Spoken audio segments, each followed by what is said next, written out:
सूर्य की गर्म निगाहों के नीचे आर्यन पानी से भरे धान के खेत में काम करता है।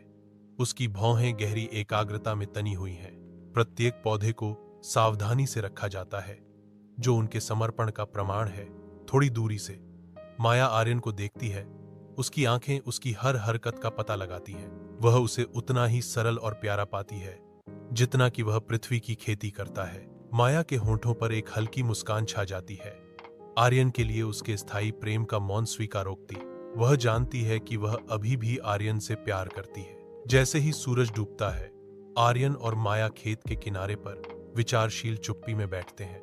आर्यन माया की ओर मुड़ता है। उसकी निगाहें तीव्र होती हैं क्योंकि वह कबूल करता है, तुम भले ही बदल गई हो, लेकिन मेरा मन हमेशा तुम्हें ही समझता रहा है। माया आर्यन को देखती है।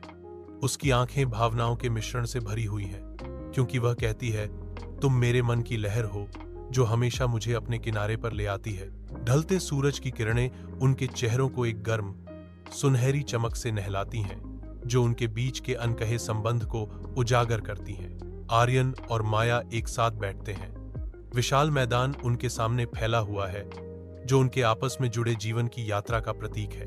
मैदान की शांत विशालता में उनके साझा शब्द गूंजते हैं, जो उन्हें गहन समझ के एक पल में बांधते हैं।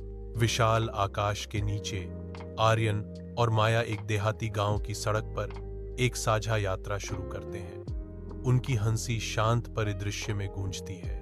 उनकी जीवंत बातचीत साझा सपनों का एक ताना बाना बुनती है। उनके चेहरे संक्रामक खुशी से चमक रहे हैं। प्रत्येक कदम आगे भाग्य का नृत्य है, क्योंकि उनकी आंखें उभरते प्यार के वादे से चमकती हैं। आगे का रास्ता सुनहरी धूप से नहाया हुआ है, जो उनके बढ़ते स्नेह की गर्मी को दर्शाता है। इस शांत वातावरण में उनके दिल मिलना शुरू हो जाते हैं, जो उनकी प्रेम कहानी की कोमल शुरुआत को चिह्नित करता है।